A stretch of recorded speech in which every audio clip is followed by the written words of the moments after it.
Hello everyone, welcome back to my channel. This is Pramila Yadav. हम child development की theories discuss कर रहे हैं, जिसमें लास्ट क्लास में हमने इरिक इरिक्शन की साइको सोशल डेवलपमेंट थ्योरी वो शुरू की थी।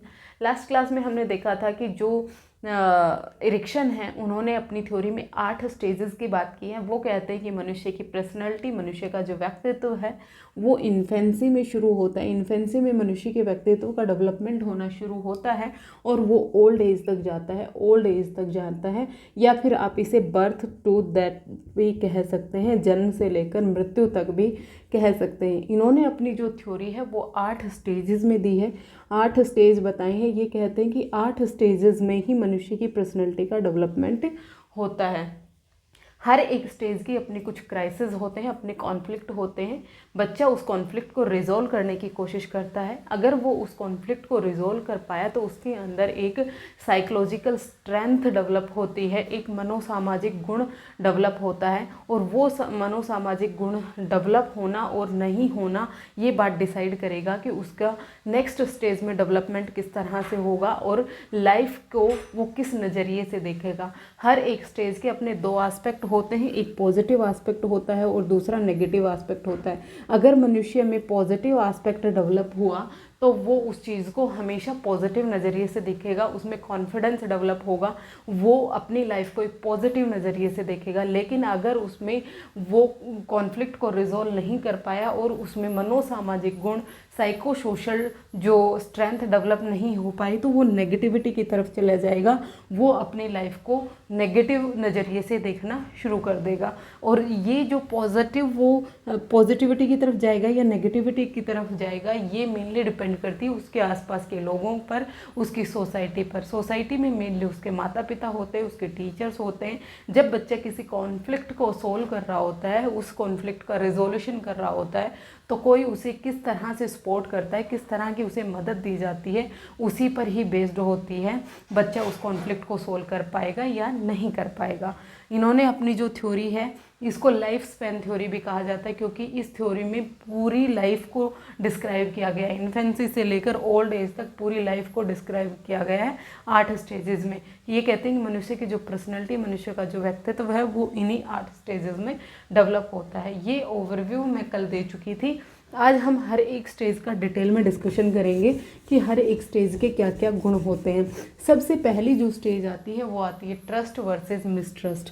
पहली जो स्टेज है वो है trust versus mistrust. Trust versus mistrust को हम कहते हैं विश्वास बनाम अविश्वास, बनाम अविश्वास। ये जो स्टेज होती है जब बच्चा 0 से 18 मंथ तक होता है, मतलब जन्म से लेकर 18 माह का जब बच्चा होता है, तो उस स्टेज को हम कहते हैं ट्रस्ट वर्सेस मिसट्रस्ट, विश्वास बनाम अविश्वास की स्टेज। और इसका हम इन्फेंसी को टाइम पीरियड लेके चलते हैं। इन्फेंसी यानी शैशवावस्था। आपसे पूछा जा सकता है ट्रस्ट वर्सेस मिसट्रस्ट की जो स्टेज है वो बच्चे में कौन से स्टेज में आती है, तो वो इन्फेंसी में आती है, जब बच्चा 0 से 18 मंथ का होता है। आपको याद रखना, इसका जो विर्च्यू होता है, विर्च्यू जो डेवलप होता है, विर्च्यू होता है इसमें होप यानी आशा। अभी बताती हूँ ये आशा क्या होती है। जब बच्चा 0 से 18 वर्ष में होता है तो वो कम्प्लीटली अपने माता पिता, मोस्टली अपनी मदर पे डिपेंडेंट होता है, अपनी मदर पे डिपेंडेंट होता है। वो हर एक काम के लिए अपनी माँ पर डिपेंडेंट होता है, चाहे वो फीड करना हो, चाहे बच्चे की साफ़ सफाई करनी हो, बच्चे को नहलाना धुलाना हो, बच्चे को प्यार देना हो। मोस्ट ऑफ द टाइम बच्चा है वो अपनी माँ के पास रहता है जब वो 0 से 18 मंथ में होता है। तो यहाँ पर अगर माँ से उसे प्रॉपर केयर मिली, यहाँ पर बच्चे को प्रॉपर केयर मिली, प्रॉपर उसे लव मिला, उसे अफेक्शन मिला, जब भी उसे माँ की ज़रूरत थी तो माँ उसके पास अवेलेबल थी, तो बच्चे को ये लगेगा कि मुझे चाहे कुछ भी प्रॉब्लम हो, मेरी लाइफ में कुछ भी डिफ़िकल्टी आए, मेरे पास मेरी माँ है उस डिफ़िकल्टी को सोल्व करने के लिए, उस प्रॉब्लम को सोल्व करने के लिए, उस समस्या का समाधान करने के लिए मेरे पास कोई ना कोई अवेलेबल होता है। जब बच्चे में ये भावना डेवलप होती है तो बच्चे में क्या डेवलप होता है? ट्रस्ट डेवलप होता है, बच्चे में विश्वास डेवलप होता है। उसे जब उसकी बाद की लाइफ भी आएगी, जब वो एडोलेसेंस तक जाएगा, जब वो अडल्टहुड में जाएगा, तब भी उसे ये चीज़ रहेगी कि अगर मुझे कोई भी प्रॉब्लम है तो मेरी सोसाइटी में कोई ना कोई ऐसा आदमी मुझे ज़रूर मिल जाएगा जो मेरी मदद करेगा। मतलब एक स्टेज में बच्चे में जो वर्च्यू डेवलप हुआ, जो मनोसामाजिक गुण डेवलप हुआ, वो उसको लाइफ लॉन्ग प्रभावित करता है। अगर बच्चे में ट्रस्ट डेवलप हो गया कि मुझे कोई भी प्रॉब्लम है तो मेरी माँ अवेलेबल है, मुझे कोई भी प्रॉब्लम आएगी तो मेरी समस्या समाधान के लिए कोई ना कोई अवेलेबल होता है, तो बच्चे में ट्रस्ट डेवलप होगा। लेकिन अगर बच्चे को माता पिता से रिजेक्शन मिला, माता पिता से उतना प्यार नहीं मिला जितना मिलना चाहिए, या फिर कुछ माता पिता होते हैं जो जन्म लेने के बाद ही बच्चे को अकेला छोड़ देते हैं, वो कहीं भी उनको ना प्यार देते हैं, ना उसे प्रॉपर फीडिंग मिलती है, तो बच्चे में मिसट्रस्ट आ जाता है, बच्चे में अविश्वास की भावना आ जाती है। उसे ये लगता है कि मुझे कोई भी समस्या है लेकिन मेरी समस्या को सुलझाने के लिए मेरे पास कोई भी अवेलेबल नहीं है, कोई भी मेरी समस्या का समाधान नहीं कर सकता, तो उसे इस संसार को लेकर अविश्वास की भावना उत्पन्न हो जाती है और वो नेगेटिविटी की तरफ चला जाता है। हर एक स्टेज के दो एस्पेक्ट होते हैं, एक पॉजिटिव एस्पेक्ट होगा, एक नेगेटिव, एक सकारात्मक होगा, एक नकारात्मक होगा। अगर बच्चे में ट्रस्ट डेवलप होता है, बच्चे में पॉजिटिव एस्पेक्ट डेवलप होगा। अगर बच्चे में मिसट्रस्ट डेवलप होता है तो बच्चे में नेगेटिव एस्पेक्ट डेवलप हो जाएगा। अगर बच्चे में नेगेटिव एस्पेक्ट डेवलप होता है तो वो कुसमायोजन की तरफ चला जाता है, वो कुसमायोजन मतलब मल एडजस्टमेंट की तरफ चला जाता है। बच्चा सोसाइटी में एडजस्ट नहीं हो पाता है, वो एकांत में रहने लगता है। और अगर बच्चे में ट्रस्ट डेवलप होता है तो वो अच्छी तरह से सोसाइटी में एडजस्ट हो जाता है, सोसाइटी में समायोजित हो जाता है। तो बच्चे में ट्रस्ट और मिसट्रस्ट का डेवलप होना किस पर डिपेंडेंट हुआ? उसकी माँ पर, या फिर हम कह सकते हैं उसके पेरेंट्स पर, उसके माता पिता पर, उसके केयर गिवर्स जो होते हैं, जो उसकी देखभाल कर रहे हैं, उन पर डिपेंडेंट होता है कि बच्चे में ट्रस्ट डेवलप होगा या फिर मिसट्रस्ट डेवलप होगा। तो 0 से 18 मंथ के जो जितने भी इन्फेंट्स होते हैं, उनके माता पिता को चाहिए कि वो कोशिश करें कि बच्चे में ट्रस्ट डेवलप हो, बच्चे में विश्वास डेवलप हो। आपने देखा होगा कुछ बच्चे हैं वो हमेशा रोते रहते हैं, कुछ बच्चे खेलते रहते हैं। जो बच्चे हमेशा रोते रहते हैं उनमें ये देखा गया है कि उसमें अविश्वास की भावना उत्पन्न होने लगती है कि जब वो रो रहा है तो उसको प्रॉपर केयर नहीं मिल रही है, उसे प्रॉपर फीडिंग नहीं मिल रही है, इसके कारण वो लगातार रोता रहता है। लेकिन एक बच्चा ऐसा है जो खेलता है, जब उसे ज़रूरत होती है वो थोड़ा रोता है, लेकिन जब उसकी ज़रूरत पूरी कर दी जाती है तो वो फिर से खेलना शुरू कर देता है, वो बिना वजह नहीं रोता है। तो इसका मतलब बच्चे में ट्रस्ट डेवलप हो गया। ट्रस्ट या मिसट्रस्ट बच्चे में डेवलप करना, ये रिस्पॉन्सिबिलिटी होती है किसकी? उसके माता पिता की, क्योंकि बच्चा अपने माता पिता के कंट्रोल में होता है। बच्चे को ये लगता है कि अगर उसे कोई भी समस्या है उसका समाधान सिर्फ और सिर्फ उसके माता पिता कर सकते हैं, तो बच्चे में मतलब ट्रस्ट का डेवलपमेंट हो गया है। ये थी पहली स्टेज। अब हम बात करते हैं दूसरी स्टेज की। दूसरी स्टेज का जो नाम है, दूसरी स्टेज है हमारी autonomy versus shame and doubt. Autonomy versus shame and doubt. Autonomy versus shame, इसको हम कहते हैं स्वायत्ता, स्वायत्ता बनाम शर्म या लज्जा, शर्म या फिर लज्जा। इसका जो टाइम पीरियड होता है ये 18 माह से लेकर 3 साल तक, 3 ईयर तक। 18 माह से लेकर 3 साल तक का जो बच्चा होगा उसमें ऑटोनॉमी वर्सेज शेम जो स्टेज है वो पाई जाएगी। और इसको हम कहते हैं अर्ली चाइल्डहुड। इसको हम क्या कहते हैं? Early childhood. Early childhood stage में कहते हैं हम इसे। आपसे ये क्वेश्चन पूछा जा सकता है, ऑटोनॉमी वर्सेस जो शेम एंड डाउट है ये बच्चे में कौन सी स्टेज में आता है? ये बच्चे में अर्ली चाइल्डहुड में आता है, जब बच्चा 18 माह से 3 साल तक का होता है। इसमें क्या होता है? इसमें भी सेम वही चीज़ है। ऑटोनॉमी है, ये एक पॉजिटिव एस्पेक्ट होगा, और शेम है, ये एक नेगेटिव एस्पेक्ट होगा। यहाँ पर बच्चा क्या करता है? यहाँ पर बच्चा ज़्यादा अब अपने पेरेंट्स पर डिपेंडेंट नहीं रहना चाहता है। जैसे पहली स्टेज थी, यहाँ पर बच्चा कम्प्लीटली 100% अपने केयर गिवर्स पर डिपेंडेंट था। जो उसके माता पिता उसके लिए कर रहे थे, बच्चा खुद से कुछ भी करने के कैपेबल नहीं था। लेकिन जब बच्चा 18 महीने से 3 साल में आता है तो यहाँ पर बच्चा इंडिपेंडेंट बनना चाहता है, यहाँ पर बच्चा स्वतंत्र बनना चाहता है। यहाँ पर बच्चा क्या? स्वतंत्र बनना चाहता है। यहाँ पर बच्चा खुद के काम खुद करना चाहता है। आपने देखा होगा 18 महीने से लेकर 3 साल के जो बच्चे होते हैं वो अपने सारे काम खुद करना चाहते हैं। वो खुद चूज करना चाहते हैं उन्हें क्या पहनना है, वो खुद चूज करना चाहते हैं उन्हें क्या खाना है, वो खुद चूज करना चाहते हैं कि उनको कहाँ घूमना है, उनको किनके साथ खेलना है। यहाँ पर वो अपने खुद के डिसीजन खुद लेने की कोशिश करते हैं। यहाँ पर बच्चा अपने माता पिता पर डिपेंडेंट नहीं रहना चाहता। अगर बच्चे को सफिशिएंट फ्रीडम दी जाएगी कि ठीक है तू चाहे गलत ही जूते पहन रहा है लेकिन तू अपने जूते खुद पहन ले, चाहे तू शर्ट के बटन गलत ही लगा रहा है लेकिन तू खुद ही कर ले। अगर बच्चे को सफिशिएंट एक प्रॉपर उसे एक स्पेस मिलेगा कि तू अपना काम खुद कर सकता है, तो बच्चे में क्या डेवलप होती, ऑटोनॉमी डेवलप होती। उसे लगता है कि यस मैं अपने सारे काम खुद कर सकता हूँ। लेकिन जो शेम की जो कैरेक्टरिस्टिक है वो बच्चे में आएगी जब बच्चे को उतनी फ्रीडम नहीं दी जाएगी कि तू अपना काम, जब भी वो कुछ भी करने की कोशिश करता है तो माता पिता उसे डांट देते हैं कि तू मत कर, मैं खुद ही कर देती हूँ, तुम ये काम खराब कर दोगे, तुम खुद से खाना नहीं खाओगे, तुम खाना बिखेर दोगे। ये सब चीज़ें अगर बच्चे के साथ की गई तो बच्चे को लगता है कि वो तो किसी लायक नहीं है, वो कुछ काम नहीं कर सकता, और बच्चे में शेम, शर्म की जो मनोसामाजिक गुण है वो उत्पन्न हो जाएगा। अगर बच्चे को फ्रीडम दी गई तब तो बच्चे में ऑटोनॉमी डेवलप हो जाएगी। बच्चे को लगेगा कि यस मैं अपने काम खुद कर सकता हूँ, चाहे वो गलत ही कर रहा है लेकिन उसमें ऑटोनॉमी डेवलप होती है।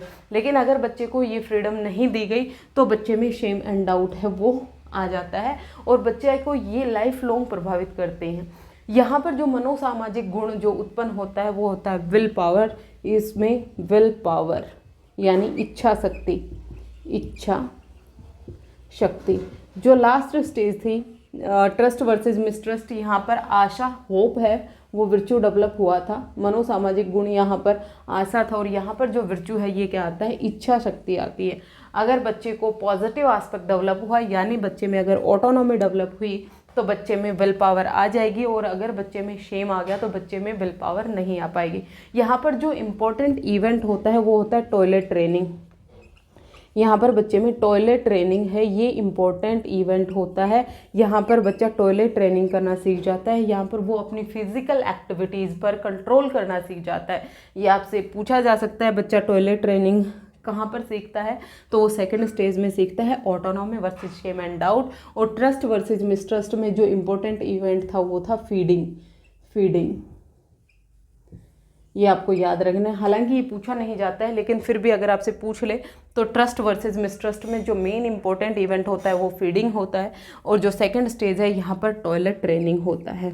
इनका टाइम पीरियड आपको याद रखना है। ये 2 स्टेजेस हुई। उसके बाद हम थर्ड स्टेज की बात करें। थर्ड स्टेज आती है हमारी initiative versus guilt. Initiative versus guilt. Initiative versus guilt है, इसको हम कहते हैं पहल बनाम अपराध बोध। पहल बनाम अपराध बोध।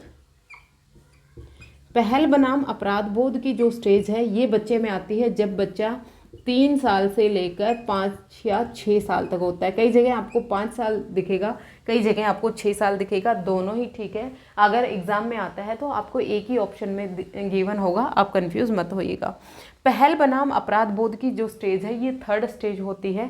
यहाँ पर बच्चा क्या करता है, यहाँ पर बच्चा इनिशिएट लेना शुरू करता है, पहल करना शुरू करता है। यहाँ पर आपने देखा होगा बच्चा बहुत सारे सवाल पूछता है, बहुत सारे प्रश्न करता है, चाहे वो ऊटपटांग ही प्रश्न क्यों ना हो। वो आपसे पूछेगा कि जो एप्पल है ये मीठा क्यों होता है, जो शुगर है ये मीठी क्यों होती है, नमक है ये कड़वा क्यों होता है, नमकीन क्यों होता है। बच्चे के जो क्वेश्चन है ये बहुत ज़्यादा होते हैं। यहाँ पर बच्चे में उत्सुकता बहुत ज़्यादा देखने को मिलती है।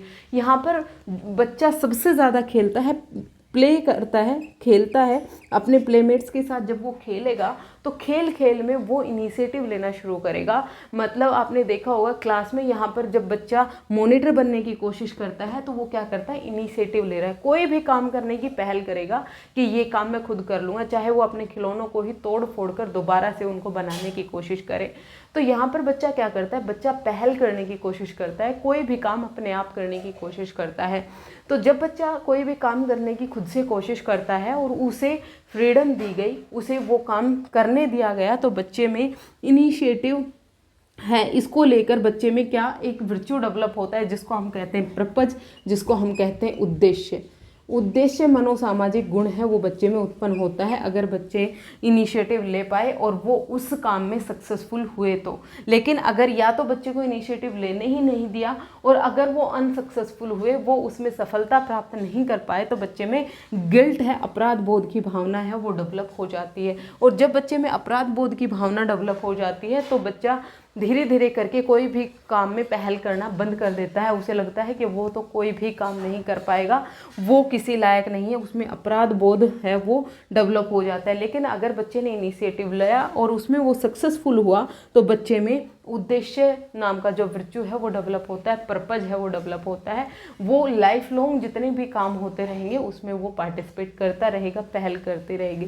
तो यहाँ पर पेरेंट्स और टीचर्स को क्या करना चाहिए, यहाँ पर बच्चे से रोल प्ले कराना चाहिए। यहाँ पर हम बच्चे से क्या करा सकते हैं, रोल प्ले करा सकते हैं। यानी एक दिन के लिए टीचर तो स्टूडेंट बन जाए और स्टूडेंट है वो टीचर बन जाए। तो वो टीचर बनने की एक्टिंग करेगा, डॉक्टर बनने की एक्टिंग करेगा, कुछ भी वो काम करे जो उसके इंटरेस्ट का है, तो वहाँ से वो इनिशिएट लेना शुरू करेगा कि टीचर इस तरह से पढ़ाता है, आप स्टूडेंट बनकर बैठिए। तो उससे बच्चे में इनिशिएट है वो डेवलप होता है और यहाँ पर बच्चे में एक पॉजिटिव एस्पेक्ट डेवलप होगा। यहाँ पर जो खेलना है वो सबसे ज़्यादा इंपॉर्टेंट होता है, क्योंकि ये जो इनिशिएटिव वर्सेस गिल्ट का जो टाइम पीरियड है ये प्री स्कूल एज होता है। कौन सा? प्री स्कूल एज होता है। प्री स्कूल एज होता है। यहाँ पर बच्चे का सोशल दायरा बढ़ता है। जो फर्स्ट और सेकंड स्टेज थी, यहाँ पर मोस्ट ऑफ द टाइम बच्चा है अपने माता पिता के कंट्रोल में था, माता पिता पर ही डिपेंडेंट था। लेकिन यहाँ पर वो प्री स्कूल में जाता है तो यहाँ पर उसके दोस्त भी बनते हैं, उसके टीचर्स भी बनते हैं। तो यहाँ पर बच्चे का सोशलाइजेशन ज़्यादा होता है और मेनली जो सोशल डेवलपमेंट हो रहा है वो बच्चे का कैसे होता है, प्ले में हो रहा है। जैसे बच्चे खेल रहे हैं, खेलते खेलते कोई बच्चा गिर गया तो वो उसको उठाएगा, वो उसके कपड़े साफ करेगा, उसको फर्स्ट एड देने की कोशिश करेगा। तो ये क्या है, इनिशिएटिव है। बच्चा इनिशिएट ले रहा है किसी भी काम को करने के लिए। तो बच्चा अगर इनिशिएट लेगा तो उसमें पॉजिटिविटी आएगी, और अगर बच्चा इनिशिएट नहीं ले पाया या उसे नहीं लेने दिया गया तो बच्चे में गिल्ट डेवलप हो जाएगा। ये थी तीसरी स्टेज जो इम्पोर्टेंट है, पहल बनाम अपराध बोध। होपफुली आपको ये तीनों स्टेजेस हैं ये क्लियर हो गई होंगी। आज की क्लास इतना ही रखते हैं, बहुत लंबी क्लास हो जाएगी। नेक्स्ट क्लास में आपको बाकी की स्टेजेस हैं वो मैं डिस्कस करूँगी। आज के लिए इतना ही। अगर आपको क्लास पसंद आती है तो आप लाइक, शेयर एंड सब्सक्राइब कर सकते हैं। मिलते हैं नेक्स्ट क्लास में फिर से। Thank you very much.